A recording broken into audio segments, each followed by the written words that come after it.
जय हिंद साथियों, welcome to target government job online YouTube channel. तो साथियों, हम इस वीडियो में बात करेंगे झारखंड पुलिस कांस्टेबल मेडिकल के बारे में। मेडिकल में आपका क्या क्या चेक होगा, कैसे कैसे चेक होगा, क्या गलतियां आपको नहीं करनी है, क्या सावधानियां अभी से आपको बरतनी है। तो सारी जानकारी आपको वीडियो मेडिकल से संबंधित मिलने वाली है। वीडियो को ध्यान से एंड तक देखना। चैनल पर आप नए हैं तो चैनल को सब्सक्राइब कर लेना। तो चलिए स्टार्ट करते हैं। बहुत ही इंपॉर्टेंट वीडियो होने वाली है। झारखंड पुलिस मेडिकल में क्या क्या चेक होता है। देखो, पहले तो मैं आपको कुछ बेसिक जानकारी दे देती हूँ कि 4919 पोस्ट पर ये भर्ती है। आपके फॉर्म भरे जा रहे हैं 15 जनवरी से 21 फरवरी तक फॉर्म भरे जाने हैं साथियों। और एक डाउट आया मेरे पास एक बच्चे का कि क्या हम एक से अधिक स्टेट में फॉर्म एक से अधिक जिले में फॉर्म भर सकते हैं। तो साथियों, आप एक से अधिक जिले में फॉर्म नहीं भर सकते। चाहे आप झारखंड के हों या फिर झारखंड से बाहर के किसी राज्य से बिलोंग करते हैं, आप एक ही जिले में अप्लाई करेंगे। हाँ, अगर आप किसी पर्टिकुलर जिले से, झारखंड के किसी पर्टिकुलर जिले से बिलोंग करते हैं और आप किसी अदर जिले में अप्लाई करना चाहते हैं तो आप बिल्कुल कर सकते हैं। ध्यान में आ गई सब बातें, ठीक है। तो साथियों, यहाँ पर एक ही जिले में अप्लाई करना, एक से अधिक जिले में करने पर फॉर्म आपका रिजेक्ट हो जाएगा। क्लियर हो गया। चलिए अब हम बात कर लेते हैं मेडिकल से संबंधित। साथियों, मेडिकल एक मोस्ट इम्पोर्टेंट रोल प्ले करता है आपके सिलेक्शन में। जैसा कि आप सभी जानते हैं, सिलेक्शन प्रोसेस में पहले आपका पीईटी पीएसटी होना है, उसके बाद आपका मेडिकल होगा और फिर आपका रिटन एग्जाम होगा। ठीक है जी, ओके। तो आपका पहले पीटी पीएसटी है, उसके बाद मेडिकल है। मैंने पीटी पीएसटी पर वीडियो बना दिया है, आप सभी जाकर के उसे जरूर देखना। बाकी किस जिले में फॉर्म अप्लाई करें, किस जिले की कट ऑफ कितनी जाती है, वीडियो बन चुका है। सभी वीडियोस आपको इसी चैनल टारगेट गवर्नमेंट जॉब पर मिल जाएंगे। आप जाकर उन्हें अवश्य देखना, आपके सिलेक्शन में बहुत ही हेल्पफुल रहेंगे। और हिंदी का क्या महत्व है इस झारखंड पुलिस कांस्टेबल में, इसको बताने की जरूरत नहीं है क्योंकि मैं ऑलरेडी वीडियो में बता चुकी हूँ। लेकिन फिर भी एक झलक आपको बता देती हूँ कि झारखंड पुलिस कांस्टेबल भर्ती में हिंदी का बहुत ही इम्पोर्टेंस है, क्योंकि आपके दो पेपर होंगे, पेपर 1 और पेपर 2। पेपर 1 आपका लैंग्वेज का होगा, जिसमें आपकी लैंग्वेज हिंदी भी है। अगर आप हिंदी लैंग्वेज को चूज करते हैं तो आप यहाँ पर 30% मार्क्स आपको लाने होंगे, इससे ज्यादा भी मार्क्स आप ला सकते हैं। दूसरा है, यानी क्वालिफाइंग 30% पर है, ज्यादा पर आप अपने मेरिट में ऐड करेंगे। दूसरा है पेपर 2, जिसमें हिंदी से 50 क्वेश्चन आने हैं। जैसा कि जानते ही हैं कि हिंदी से 50 क्वेश्चन आएंगे तो एक क्वेश्चन 3 मार्क्स का होता है, तो टोटल यहाँ पर 150 मार्क्स हो जाते हैं। और साथियों, जो मेरिट जाती है वो 150 के 200 के बीच ही चलती है जनरल की कट ऑफ। ठीक है जी। तो यहाँ पर 150 मार्क्स सिर्फ आपके ये बना देती है हिंदी। बाकी यहाँ पर 25 मार्क्स जीएस से, जीके जीएस से और 25 मार्क्स मैथ से आते हैं। तो यहाँ पर इस तरह से आपकी कट ऑफ बनती है। हिंदी का महत्व तो आई होप कि आप सभी को समझ आ गया होगा कि क्या महत्व है हिंदी का आपके इस एग्जाम में। चलिए अब हम देख लेते हैं यहाँ पर साथियों कि आपका जो मेडिकल है उसमें क्या कैसे चेक होगा।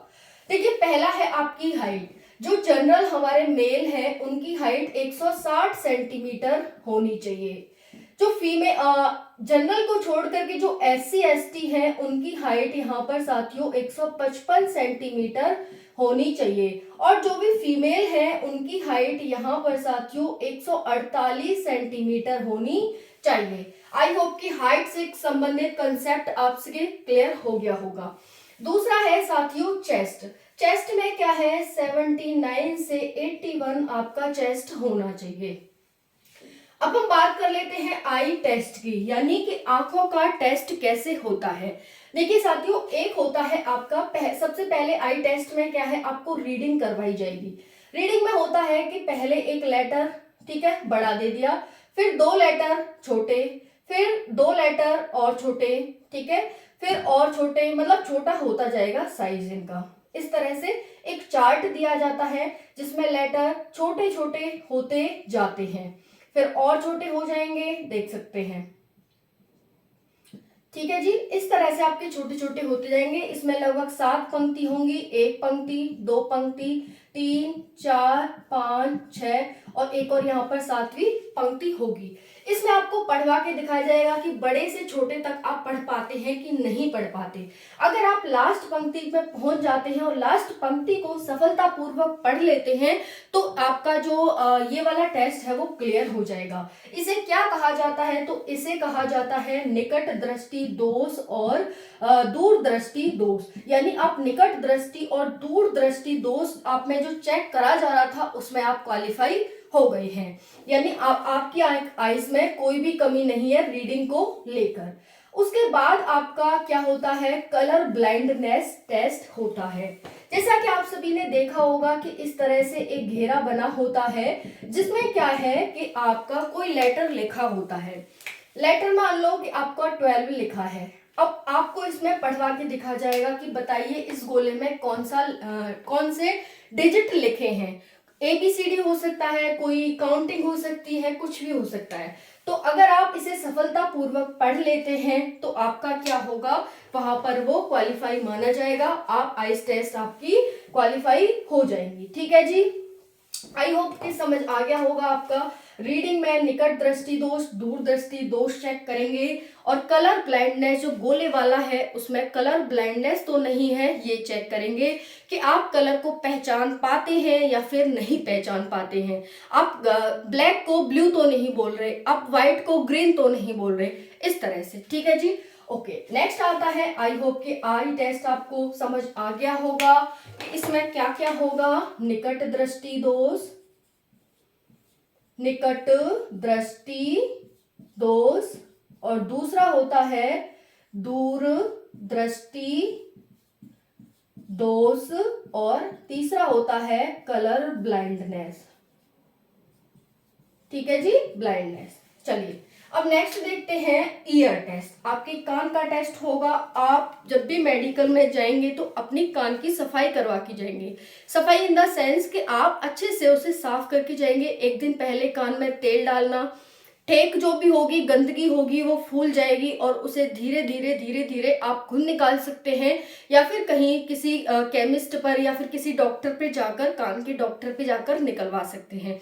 एकदम कान क्लियर होना चाहिए क्योंकि वो मशीन से आपके कान को चेक करेंगे तो अंदर तक सफाई आपकी होनी चाहिए।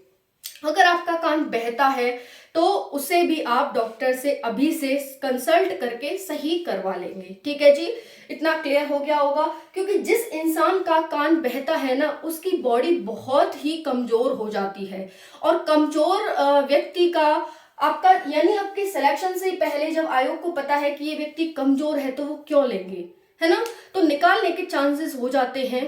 तो इसलिए आपको अगर बहता है तो उसकी दवाई है, आप उसे ठीक करा सकते हैं। ठीक है जी, चलिए तो ईयर टेस्ट हो गया, अच्छे से सफाई करेंगे और कोई दिक्कत है तो उसे ठीक करा लेंगे। बाकी कोई आपको और कोई डाउट हो तो वो आप मुझे कमेंट सेशन में पूछ लेना। ईयर से लेकर ईयर की कोई हड्डी आप अच्छे से सुनते हैं, वो आपको मतलब वॉइस निकाल के दिखाएंगे कि भाई आपको क्या बोला जा रहा है, क्या सुना जा रहा है, ठीक से सुनते हैं। बस यही चेक करेंगे कि आपके कान ठीक तो है ना, वर्क तो कर रहे हैं ना अच्छे से, बस।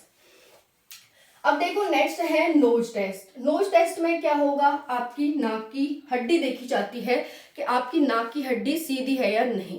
क्योंकि टेढ़ी होने का मतलब है कि आपकी नाक कहीं बंद तो नहीं है, कहीं कहीं उस हड्डी ने जो टेढ़ी है उसने आपको अच्छे से सांस लेने में दिक्कत तो नहीं हो रही, कोई समस्या तो नहीं है जिससे कि आपको आगे चल के कोई बीमारी हो जाए। ठीक है, तो इस वजह से आपकी चेक करा जाता है।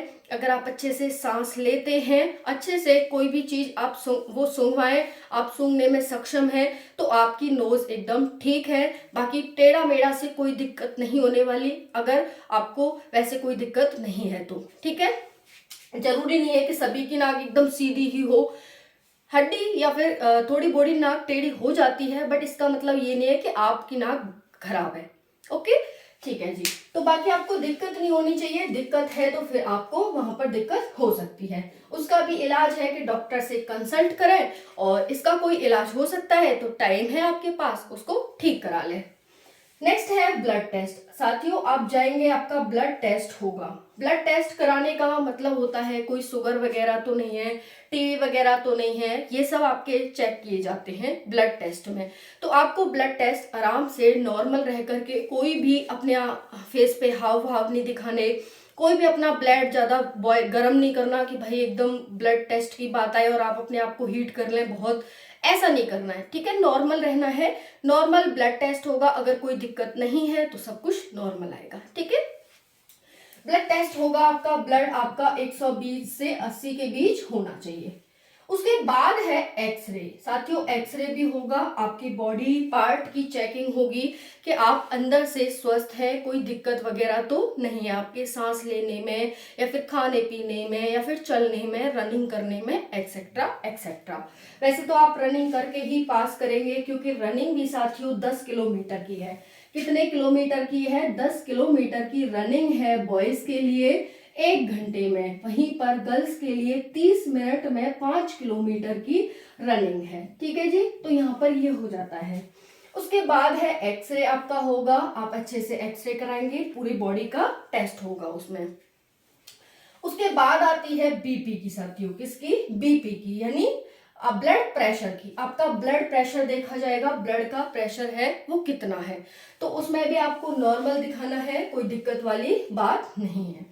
उसके बाद आती है हार्ट बीट। हार्ट बीट की आपकी नॉर्मल चली होनी चाहिए। ओके, चलिए अब हम बात कर लेते हैं यहाँ पर फ्लैट फुट की। आपका पैर है रखवा के देखा जाएगा, भाई आपका फुट है वो एकदम जमीन में तो नहीं टच हो रहा, या फिर एकदम उठा हुआ तो नहीं है। जैसे ये हमारा पैर है, नीचे वाली हील है, तलवा है, तो ये एकदम ऐसे तो नहीं है, और या फिर एकदम ऐसे तो नहीं है। जो हमारी ये वाली होती है वो थोड़ी सी उठी हुई होती है, बाकी ये जो होता है हमारा जमीन से टच होता है, तो एकदम नॉर्मल है, तो कोई दिक्कत वाली बात नहीं है। लेकिन वो आपका टेस्ट करेंगे। फिर होता है यूरिन टेस्ट। यूरिन टेस्ट आपका नॉर्मल होना चाहिए। यूरिन आप घर से ले जाते हैं, जब भी आपका मेडिकल होता है वो घर से बोलते हैं ले जाने के लिए, या फिर आप वहीं पर चेक करते हैं, बोलेंगे भाई जाओ यूरिन लेकर आओ अपना, तो आप वहां पर दे सकते हैं और नॉर्मल अपना करके। ठीक है, अब है यहाँ पर, और हाँ एक बात है, जब आप यूरिन लेंगे तो स्टार्टिंग का ना लें, थोड़ा सा उसके बाद लें। ठीक है, तो ये यहाँ पर ध्यान रखने योग्य बात है कि यूरिन स्टार्टिंग में ना लें, थोड़ा सा निकाल करके तब लें। चलिए अब हम बात आती है हेयर की, कि हेयर, अब कई बच्चों के डाउट आए हैं कि हमारे हेयर उड़ रहे हैं या फिर हमारे हेयर नहीं है, तो हम क्या करें, क्या हमें निकाल दिया जाएगा? देखो, नॉर्मल जैसे हेयर नहीं है, एकदम ऐसा तो नहीं है कि बिल्कुल ही उड़ गए होंगे आपके हेयर, कमी हो गई है कोई बात नहीं, लेकिन अगर है भी नहीं तो भी ऐसी कोई दिक्कत वाली बात नहीं होने वाली है। ठीक है जी। फिर आती है टीथ की, कि 1 2 3 4 दांत टूटे हुए हैं या फिर है ही नहीं हमारे 2 4 दांत, तो क्या करें? टूटे हैं या फिर है नहीं तो नॉर्मली वो वहां पर चला देते हैं, ऐसी कोई दिक्कत वाली बात नहीं है। ओके, बाकी आपके साफ होने चाहिए, और बाल भी आपके यहाँ पर छोटे होने चाहिए, जिसकी नहीं है उसको कोई दिक्कत नहीं है। बाकी यहाँ पर टीथ है आपके साफ होने चाहिए, क्लीन होने चाहिए। प्राइवेट पार्ट की भी चेकिंग होती है, चाहे गर्ल्स हो चाहे फिर बॉयज हो, दोनों का यहाँ पर प्राइवेट पार्ट चेक होते हैं। ठीक है, प्रेग्नेंट वगैरह महिला वगैरह इस तरह की वहाँ चेकिंग की जाती है। फिर आता है आपकी वेट भी चेक होता है, और फिर रिजल्ट आपको लगभग मेडिकल के उसी दिन पता चल जाता है कि आप पास हैं या फिर फेल हैं। तो आपको वहीं पर शाम तक वेट करना है। आपका जैसे ही मेडिकल होगा, आपको वहां पर शाम को जब वो फाइनल कर देते हैं तभी वहां से आना है, जिससे कि आपको वहां पर अपना रिजल्ट पता चल सके कि मेरा रिजल्ट क्या रहा। ओके, वो अनाउंस कर देते हैं, बता देंगे, आपको लिस्ट में नाम चेक कर सकते हैं, और इस तरह से आप यहाँ पर कर सकते हैं। और जो आपका पीटी पीएसटी है उसकी रनिंग ग्राउंड पर भी हो सकती है और रोड पर भी, आपको दोनों की तैयारी करके चलनी है। ओके जी, तो यही इंफॉर्मेशन देनी थी। बाकी और जैसे जैसे अपडेट आती जाएगी मैं आपको वीडियो प्रोवाइड करती जाऊंगी। और भी वीडियोस पड़ी हुई हैं, उनको जाकर आप देख लें, सारे डाउट आपके क्लियर हो जाएंगे। कोई डाउट हो तो कमेंट सेक्शन में जरूर कमेंट करिएगा। थैंक यू, जय हिंद।